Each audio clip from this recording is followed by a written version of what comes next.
Hey everybody, welcome to the newest episode of the Let's Be Real podcast. I'm Gavin and this is Davy. And in this episode, we're going to be talking about kind of the challenges that we faced when we started real estate, just being young into it, the things that we had to overcome, that we had to learn early on. But before we start, I just want to make sure to let you guys know that we are on Instagram and we're on TikTok. Yep. And we're also, these same podcasts that you guys are watching right now, you can also listen to if you're driving or if you're working out, doing anything. We are on Spotify at Let's Be Real Podcast. Just make sure to go follow us on those. And we also have our links in the bio. So just, go over there, hit more on our account. All those links are going to be listed for you guys. So just make sure to check those out. We would greatly appreciate it. But yeah, so let's just hop right into it. I'll kind of let you go first. Just kind of what when you first got into this were things that you weren't expecting to have to deal with, or something that you were expecting but it was different than you thought? Okay, so to start, I don't know about everybody else, but when I was getting into real estate, I was like looking up online like the percentage of successful agents, and like how many people fail, and then I'm looking up videos. I'm seeing like people say, if you started as an agent, only this percentage of people make it, and why I'm not doing real estate anymore, and why real estate sucks. No, I was seeing all those. I was terrified. Right. And so, I don't know, like, I knew that it was going to be hard, but at the same time, like, I believe in myself too. Yeah. Like I have confidence in myself. So I was just like, okay, I just cannot be a part of that statistic. Right. Yeah. So I came into it like understanding that there were going to be challenges. Yeah. And, anything you do is going to have its challenges. Yeah. So I was just trying not to focus on it. Mm-hmm. So coming into the game now, I've been doing it for about 6 months. Yeah. And I'll say, the challenges that I'm facing now is like, I don't like at first when I started, when I was starting, I was just getting rejected a lot. Mm-hmm. Like nobody wanted to buy a house for me. And like, and honestly, like my confidence already wasn't, where it should have been at the time too, because I haven't sold a house. And so I didn't really know what I was really doing. Yeah. So people were saying no, and it's like I was kind of expecting them to say no. So you were kind of just letting it go downhill before it even did. Right. You were kind of trying to let yourself down before they did. Yeah, And it's like I know I wanted to sell a house, but if I'm going to be completely honest with myself, like I was scared to sell a house. Yeah. And so the biggest challenge that I faced when I first started was my confidence, because I felt like I needed to know everything about everything before going and just doing it. Yeah. So that was one of the biggest challenges for me, that confidence part. Also, finding a brokerage was pretty difficult too. I didn't know which brokerage I was going to join. Yeah. And if I was going to be on a team or if I wasn't going to be on a team, like I didn't know anything, because I didn't want to talk to someone first and then have them walk me through everything and then like just choose them because they helped me get my license. I wanted to get my license first and then talk to brokerages, because like, I don't know, I just felt like that was going to be better than me going to somebody and then I wasn't ready to join. I just wanted to be ready, and then I wanted to talk to different people. So once I got my license, that's when I started talking to brokerages. But it's like everything that everybody said honestly just sounded great. Yeah. Well, so that's their job, right? Right. But so honestly, choosing a brokerage was pretty hard. Yeah. As well, because I'm just like, like who's telling the truth and who's not, because I'm looking at these videos, I'm watching these videos, and then people are saying like, you have to join the right brokerage because like they'll say that they're going to help you and then they're not going to help you. Yeah. So that was another big part.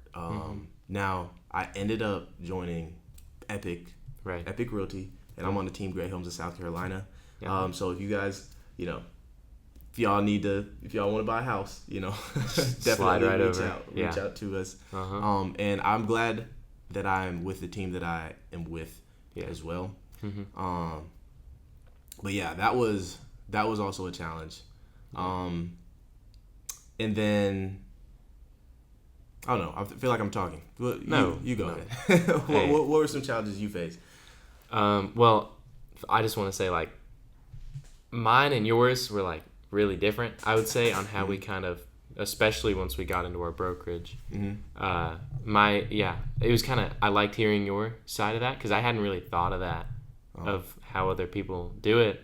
I don't know. I'd never like reflected on that before. Got you. Because like you said, you didn't know what brokerage you were going to go to before you had your license. Because for me, like I kind of, I had met and gone to meetings and got into the world of real estate before I even graduated high school. Like I hadn't worked for anyone yet, but I was just talking to people, having lunch with people, and I kind of already knew I already knew I was going to be going for a team, a specific team, which now is Great Homes. Right. I already knew that I was going to be a part of the brokerage that Great Homes was under.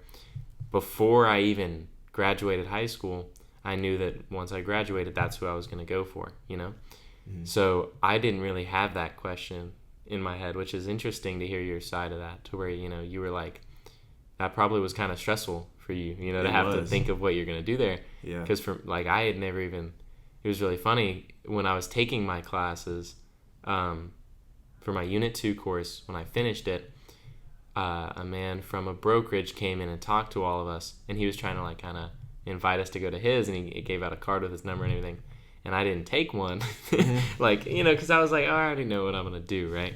And he actually made a comment about it later. He made a joke, and he was like, so raise your guys' hands if you already know if you're going to one. And I was just sitting there. He's like, I already know you're gonna raise your hand because you didn't take a card. And I was like, oh shoot, like my fault, man. Yeah. And I was like, nah, I'll write your number down. He was like, no. He was like, it's okay. He was like, it's fine. So that was really funny. But yeah, so I kind of knew where I was going. But for the challenges side of it, I would say, because you're how old? How old are you? I'm 22. See, you're 22. I just turned 18 a few months before I started my classes. Like, let me think about it. So I turned 18 in April. Okay. Started my class in July. So what is that? 3 months. Yeah. So I had been an adult for 3 months before I jumped into this and started doing like adult stuff, right? Yeah. And I graduated high school in May. Yeah. So I had 2 months out of high school to think about what you had to be doing this, right? So I'd say the biggest thing that I had to get through was just doing something like this straight out of high school, because all my friends, they were kind of slowly getting into their stuff, or they still had their summer and then they were getting into college later, but they were kind of just chilling, they were hanging out. And I kind of jumped into this, and through school, right, like I never had problems passing a class, like I always did the stuff. I was always top of every class that I was in, because high school is not hard. If you apply yourself, you're gonna pass very easily. So, and at least my high school, I don't want a blanket statement and say that some high schools are much harder. Mine wasn't, Yeah. I was able to just fly through it. So then, I was kind of, and I just had gotten out of high school. I also am looking at myself versus my friends, and I'm like, man, like, come on, I'm about it. Like, I was thinking I was hot stuff, right? I thought I was, oh my gosh. But anyway, so yeah, so quick question though. Yeah. All your friends, I'm assuming they all went to college. Most of them did. My best friend didn't, which is great. He finish your question. Sorry, I didn't. No, go ahead. He was going to college, and then he didn't want to finish it. Like after a few, like before his first midterm, okay. So he dropped out and started doing like construction type stuff. Right. And just recently he decided to go back to college. So now he is back in. So yeah, I would say the majority of my friends though, they're in college. Yeah. College. was it like, did you feel pressured? Because I went to college as well too, and I had no idea what I wanted to do. Yeah. And I mean, I got a degree, but you see, I'm here now. So, and I never used it. Right. And I feel like there's a big like pressure, you know, especially if you, well, I guess you knew what you wanted to do, but I feel like there's just a big pressure, you know, especially with parents, you know, pushing their kids just to go to college, even though they don't know what they want to do. Yeah.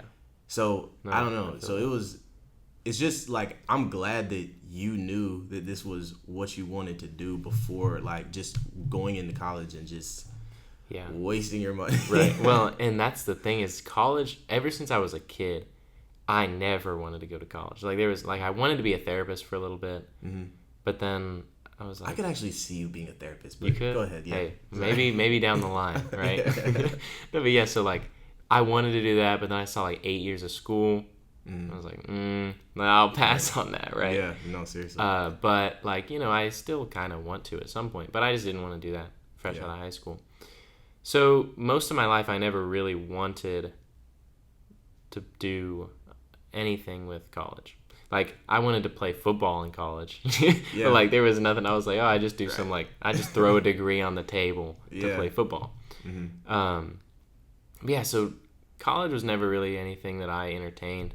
And my family knew that, you know. Like, they knew that I didn't really want to. And I'm really grateful for my parents not really even caring about that. You know, like, they said, like, they wanted me to have a plan. Yeah, no, shout out to them. Yeah, like, they wanted me to have a plan, but they weren't going to be like, you need to go to college. Like, even when I first started this, my mom, like, said I could try and go get a business degree. But I was like, nah. Like, I don't really feel like it. Right. But they never, like, pressured me, so I'm really grateful for that, because they kind of let me flow into what I wanted. But yeah, no, so, yeah, just, I think, back to kind of just what I, like, was a struggle that I had to get over, was, you know, my friends were going to college, they were doing that stuff, and I was like, man, I'm getting into real estate, you know, like, peace out, y'all. But then, I thought it was going to be really fast. I thought it was going to be much quicker of a process than it was. Because, you know, everybody that I talked to about my classes, because my classes were a week long, and then second unit was a week long. So I was like, man, I'm going to be going in 2 weeks. I was like, shoot. Like, at the end of July, I'm going to be cooking. Right? But, like, that's not how it works at all. You know, you have to go through that whole process. Then you have to apply to your state board to become an agent. And that's just to be a licensee. You know, and I didn't know that taking the test was going to take so long. So my process went from starting in July, and it started the first week of July, was when I started my classes, to being done and in the brokerage in October, mid to late October.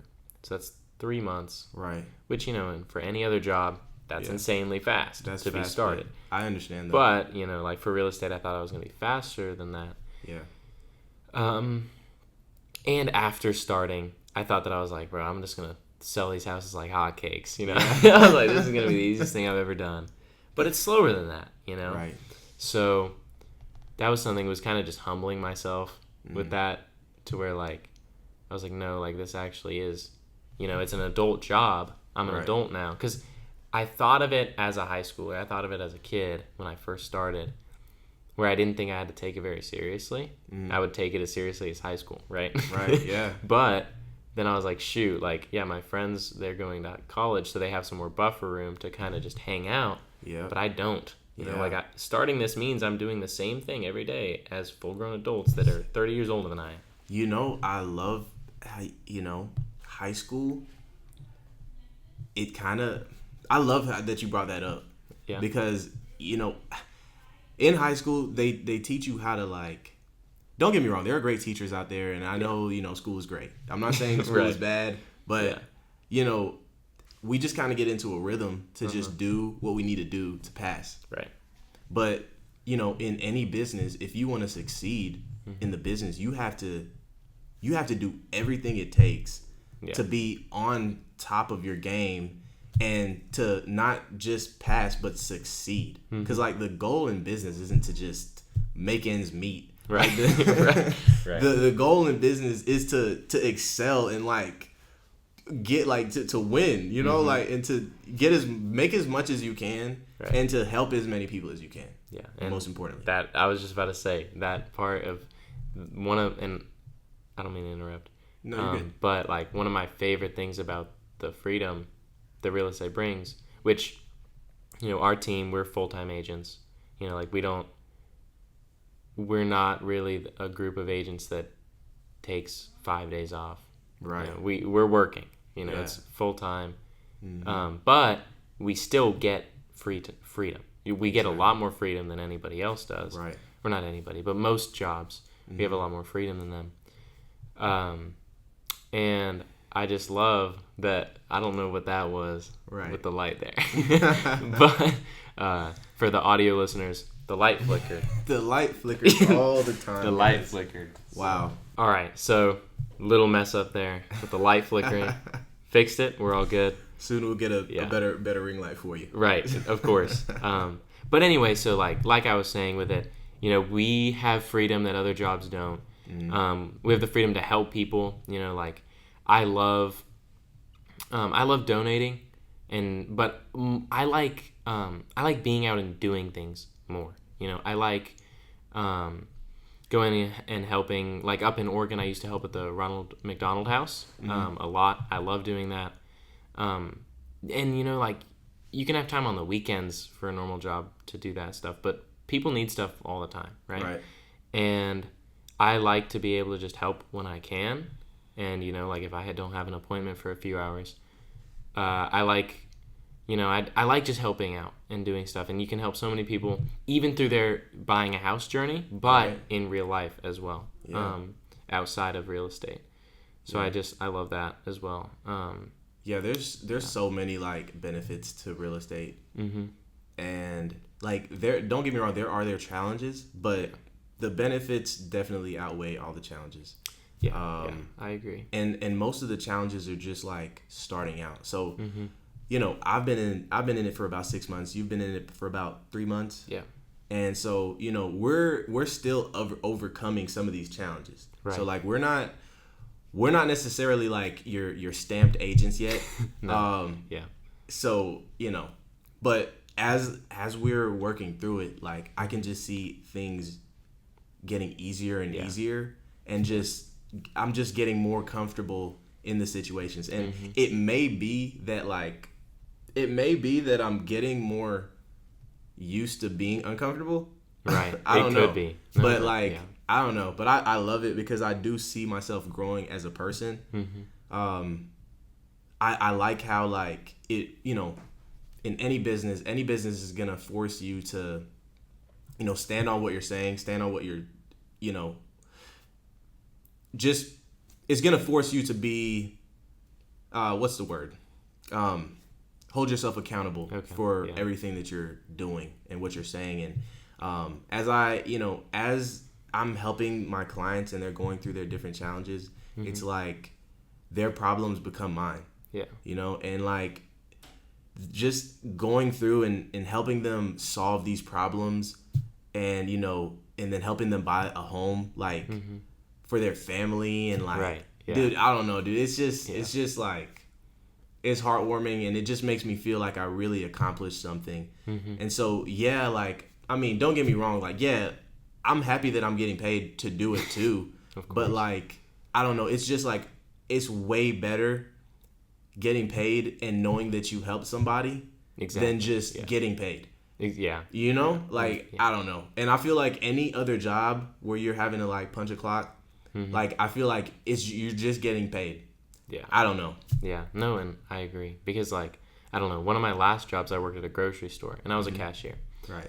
And, you know, I tried helping people like as much as I could through that. You know, like, I don't know if you've been a cashier before, but, you know, you'll have the people who come through and they're a few dollars short on trying to buy something. And, you know, I'll be like, oh, like, I got it. You know, I'll take care of it. And that's something that, you know, is nice and little and, you know, can help somebody get by.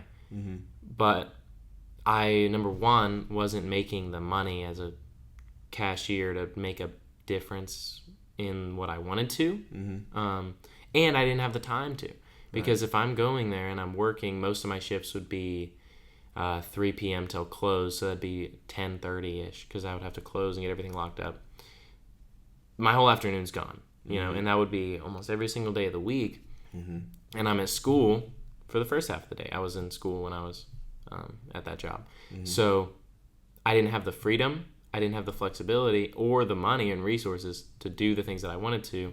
Right. So in this, and, you know, getting to meet with people, getting to help people through a situation with their house. You know, like I had a appointment yesterday with a couple who were wanting to sell their home. And they were really feeling stressed out about the situation of it. And I was able to bring to light something that they didn't even know that they were able to do. And that just totally got rid of all the stress that they were dealing with. Right. You know, and I was like, you know, like just being able to be there for them through that and be able to walk them through that process to where I can take that on for them so that they don't even have to worry about it anymore. That's something that I love doing with that, like you were saying. Yeah, it feels so good just like being able to help somebody and just have them rely on you and have confidence in you that you can really help them through a situation. And then like following up on your word and then, you know, seeing them at the closing table. I don't know, just their smile and just I don't know. It's very heartwarming. So it is. I definitely understand that, and that's like one of my favorite parts about the business is just helping people and like, you know, helping them through the situation. It's just I don't know. It's something that you can't replace doing anything else. No, you know that feeling just can't be replaced. Yeah, so. I love it so much. It's great. It really is beautiful. But yeah, I think that's gonna wrap us up for today. So guys, thank you so much for being here for this episode. And again, make sure to follow us on all of our socials. They're in the link below. If you're listening on Spotify, they're on the link of our profile. Just make sure to go into our description, and all those are linked. Make sure to follow for more content, future updates, and podcasts. But yeah, so we hope you have an amazing rest of your guys' day. And remember, as always, be real. Be real. Always be real. But all right, guys. Hope you guys have a great rest of your guys' day, and we'll see you in the next one. See ya.